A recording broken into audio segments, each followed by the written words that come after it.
Hello world, Shelly here, and it's time for another episode of Foundation Fest, and today I'm going to take a look at one that on paper looks like it was made for me.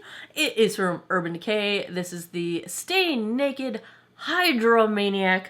Retails for $29 for 1.1 ounces or 35 mils of product. That's actually a little over $26 per ounce, so it's a fairly reasonably priced one, especially when you consider like Revlon can run, $18, $19 these days. They describe this as the Urban Decay Hydromaniac Glowy Tinted Hydrator Foundation is a long-wear tinted hydrator infused with kombucha filtrate and marula oil for 30% more hydrated skin, medium coverage, and a glowy finish. Who doesn't want youthful, natural, luminous skin? It's a dangerous question to ask because maybe somebody doesn't, but anyway, that's what they say. Yada yada, buildable, medium coverage, just enough to look like your real skin. Wears up to 24 hours, I will not be testing that. Great with all skin types, even oily, it's non-comedogenic, minimizes pores and imperfections, has a smooth blurring effect, evens skin tone and texture, and it is vegan and cruelty-free. It comes in 12 different shades. I've got the second lightest shade, 20 Fair. So, Fair Neutral, I believe. Let's take a look at this one, swatched against a few others in my collection. Well, I know that on Fridays we swatch, but that doesn't mean we can't swatch on Wednesdays. Here are today's swatches. First up is today's foundation from Urban Decay, the Stay Naked Hydromaniac in Fair Neutral, shade number 20. Second, I've got from MAC, the Studio Sculpt in NW15. Third up is Estee Lauder Double Wear Stay in Place in 1C1 Cool Bone. Fourth, also from Urban Decay, I've got the Stay Naked Weightless Foundation in shade 20NN. And last, I've got Rest in Peace CYO Life Proof in 101. I've already cleansed, moisturized, and sunscreened this 46-year-old face. I have primed with the Good Molecules Silicone-Free Priming Moisturizer. In the instructions, they recommend that you use either fingertips or apply with fingertips and then build coverage with a brush. So I think I'm just going to go fingertips on one side, brush on the other side, and we'll just see how that pans out.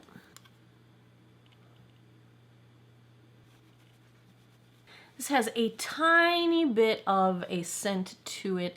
I don't have a sensitive nose, so when I smell something, it probably is scented. It's a sort of a clean scent. I don't see any added fragrance in the ingredients, so it must just be the ingredients themselves. This is blending out nicely with fingertips, though it is clinging a bit to some dry skin on my nose. Let's take a look and see how the brush side does. I'm using the e.l.f. Ultimate Blending Brush today. I think you get a little bit more coverage doing this with fingertips, and the brush I'm having a little bit of trouble with just brush marks in the product, so I think I prefer fingertips for this one. I've got some product left, and the brush side has less coverage, so I think I'm going to go in and try to even it out a little bit. They do say a little product goes a long way, and I am using a lot less product than I normally would. I do agree that it seems to go a pretty long way. Problem is, it just looks like it's sitting on top of the skin in a lot of places. It's not smoothing out and giving that all the blurring they were talking about. Okay, I have spent the last 5 minutes or so off camera just taking a little dabs of product and pressing and dabbing it into the places where it looked like it was sitting on top of the skin. And as I did that, it did start blurring pores, blurring texture a little bit. So it's looking pretty nice right now, but there is no way I'm going to do that every day. Like, that's ridiculous. I will look at the numbers in my footage and tell you exactly how long that took. So let's zoom in and take a look. The Product still does cling to the dry skin on my nose, and it's not looking super great around my mouth, and I'm kind of suspecting that my smile lines are going to appear a bit more prominent as the day goes on, just based on how it's sitting.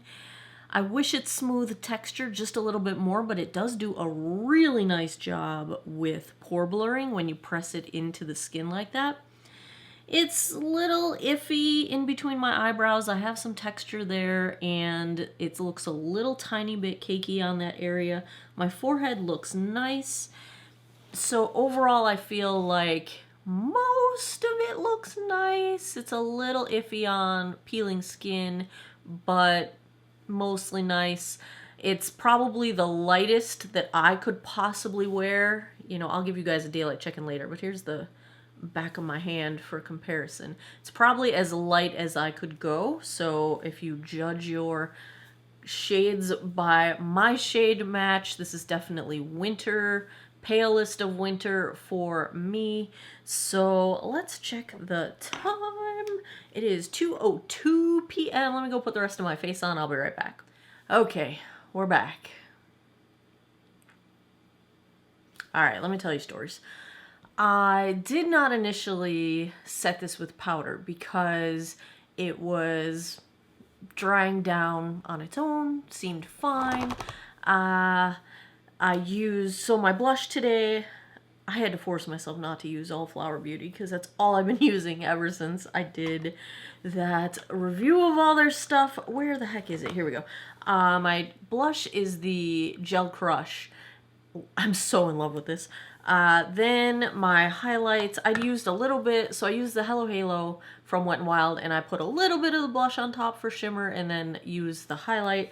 I have a tiny bit of the Charlotte Tilbury Airbrush Flawless Bronzer, and at that point, I was getting ready to do my eye makeup, and I kept getting fuzzies stuck to my face. And if you live in a pet household, you know the struggle is real, you know? There's just cat hair everywhere floating around. And so that was driving me crazy. So then I went back and I did set pretty much my whole face with the Flower Beauty Light Illusion powder because I was tired of fuzzies sticking to my skin. So then I did my eye makeup, and by the time that's all finishing up, this just doesn't look great. It's a hot mess on my nose. I really don't like how my nose looks. I feel like it moved around a little bit underneath applying the Gel Crush blush. And you guys have seen how I apply this. I just put it on my fingertip and dab. So, you know, it really shouldn't have moved any product around. You know, oh, here's the other thing. I feel like my smile lines, the little fine lines that are forming around my mouth, my straw lines, you know, this is smoothing pores nicely, but it's not doing any favors at all for any kind of fine lines. In fact, it might be accentuating them a little bit. Like, it's not settling into them. It's just that I can see them so much, and so many other foundations blur them or smooth them out a bit so that they're not as obvious. And I really don't like seeing them because they bother me. So it's also starting to settle into my deepest chin line, which usually doesn't happen till later in the day. So there's just things going on that I'm already kind of on the fence on this one. We're gonna wear it. I will give you guys a daylight check-in in a bit. We will see how things are going. We will see if it can hold up to what it claims to be 24-hour wear. Is it gonna look identical 4 hours from now? We will find out. I will be back. We'll take a look then, and let me tell you what else is on my face, my eyes. I had to force myself not to use these Flower Beauty eyeshadow palettes. I'm so in love. I've been wearing them in all of my videos lately, and I'm like, I have to show you guys something else, because I'm sure you're sick of seeing me look the same every single time you see me. So this here is kind of a hot mess of the big old giant Natasha Denona palette that I don't know what the name is, and the Trio Chrome palette from Natasha Denona. and I love it. It's probably overkill for this random weekday, but you know me, no rules. I am trying for the first time a Beauty Pie lipstick, and so far I like it. These are the Future lipsticks. They're glossy, lightweight, feels great. So far so good. I'm also trying out the new Browsessive brow gel from Wet n Wild. I want to report that I've mentioned this once before, but in case you didn't catch that video, when I originally reviewed this Makeup Revolution, this is soap brow, or what do they call it? Soap styler for the brows. I didn't like it. I've come around. I actually do really like this now. However, even though it's that special, like, what is it, glycerin soap or whatever that's not supposed to leave a white cast, it totally leaves a white cast on my brows. So everyone that was looking at my soap brow video from back in the day being like, you can't use regular Aldi soap, which is what I use. Yeah, you can, because this stuff gives the same white cast on my brows anyway. I always go in with brow gel on top no matter what anyway, because I need to give some more volume to the parts of my brows that are getting sparse. So anyway, Browsessive, it's very similar to their previous brow gel, which I also very much enjoyed, particularly due to the wand, but I love that the dark brown shade is not super warm toned. I'm wearing it now, and I think it's probably as close to a brown match as I'm gonna get. So that is a thumbs up, and I'm also thoroughly loving the Anastasia Beverly Hills Lash Brag Mascara. That's everything, you guys. That's all the things. So that's everything on my brain. I just brain dumped every makeup thing I've been thinking lately. We're going to call it brain dump instead of word vomit. How about that? We're just going to stick with brain dump. All right, I'll be back in a bit with it. Can you tell I haven't left the house in a while? Human contact. This is as close as I get. All right, I'll be back in a bit with a daylight check-in, and I'll come back tonight and give you guys my final thoughts.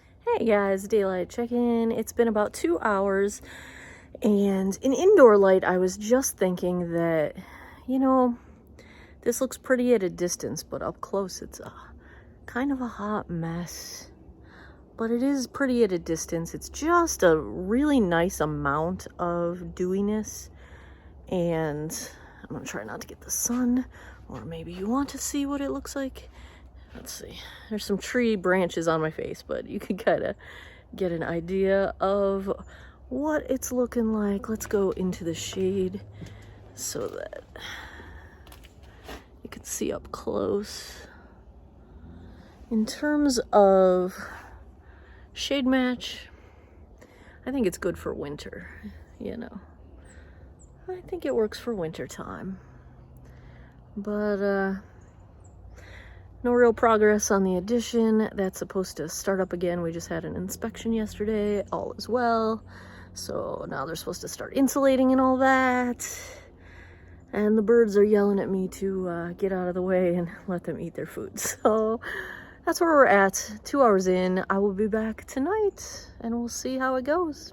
12:13 a.m. That puts us right around the 10-hour mark. Let's take a look at how the Urban Decay Hydromaniac held up. Is that what it's called? Hydromaniac? Yes, I like that name. Let's talk how it has felt and worn. I think if you have dry skin, it's fine. I don't feel super hydrated, but I don't think I have lost hydration throughout the day, and because I tend to dehydrate throughout the day, my skin does, then I feel like it did have to provide at least enough hydration to counteract any dehydration that was going on. So to that claim, I think it is accurate. To the 24-hour wear claim, we're in kind of sad shape at the 12-hour mark, so no, I can't anywhere. This doesn't get anywhere close to long wear in my book. It probably petered out around the 10-hour mark, I would say. Now, not 12 hours, not 24 for sure. In terms of how it looks, I predicted we would have a problem with smile lines, movement lines, and that is where we are having the most trouble. Well, let's zoom in and take a look. So coverage on my chin is just about gone, any of my lines around my mouth, it has broken apart along them, and that is definitely accentuating them. And it's kind of like broken apart in crackling appearance around some of my smile lines, or my other corner of my mouth lines, like my Meredith Grey wrinkle, and it's just making them look more obvious. My nose has lost a ton of coverage, and it's just kind of gunking up and caking up all over my nose. And I did not blow my nose. I did not do anything unusual with my nose today. Blush, bronzer, highlight are still fairly well intact, and the rest of my face looks fairly fine. What I would say about the fact that it's a little bit more dewy than it was when we started is that some of the oil in the product seems to have just broken apart, because you probably can see one little matte finger to touch to my forehead just to see, and I'll do it again so you can see it, the dewiness, the level we're at the moment, and it's really, I'm just going to press my forehead and take it away. And can you see where my fingers were, how it's mattified? And if I can get it to focus, it's now on my fingers. It's that oil. So it's broken apart a little bit. Now this is not a deal breaker. I just wish, instead of having to like blot this off, I wish it would absorb into my skin. Like, I wish the formula was such that that would happen, and that's not exactly happening. So if you're oily skin, I have a hard time figuring out how this would work for you if you're not constantly blotting it with blotting paper or something like that. But I don't have oily skin, so I really can't speak to that very well. Just note that somebody who has a body that generally does not produce oil, I have very dry skin, it looks a little oily at the end of the night. So that's kind of where we're at. If I had to give a grade to the Stay Naked Hydromaniac from Urban Decay, I'd give it a C. It's okay. It's a little too fussy for my taste. I have so many other options that work really well right out of the gate that I'm really not going to fight with this to make it look nice. And the fact that fighting with it didn't earn me like 14 hours of beautiful wear or, you know, zero maintenance, like there's no reason for me to fight with it. You know, it's fine. I don't particularly recommend it. I will, of course, try it a few more times and make sure that there's nothing else I can do to make it work better for my skin. This does get ridiculously good reviews on both the Urban Decay and the Ulta website. It's got several hundred reviews on each, and they're average 4.5 out of 5 stars, so a lot of people enjoy this. So I will see if I can make it work any better for me. Right now I'm going to call it a C, and if I can make it work any better, you will see that in a future foundation follow-up, but for now it's a C. There you have it. Another episode of Foundation Fest is in the books. If you have not yet been to geekoutofwater.com, click the Foundation Fest link. I've got a ranked, sortable, searchable spreadsheet of all 200 plus of my foundation reviews ready to go. Swipe that thing. There's tons of data on there. As always, thanks a lot for taking some time out of your day to geek out over makeup with me. Come back every Monday, Wednesday, Friday, 9 p.m. Eastern time for new videos. I appreciate your time. I hope you guys all have an awesome day or night wherever you are in the world. Take care of each other. Bye-bye.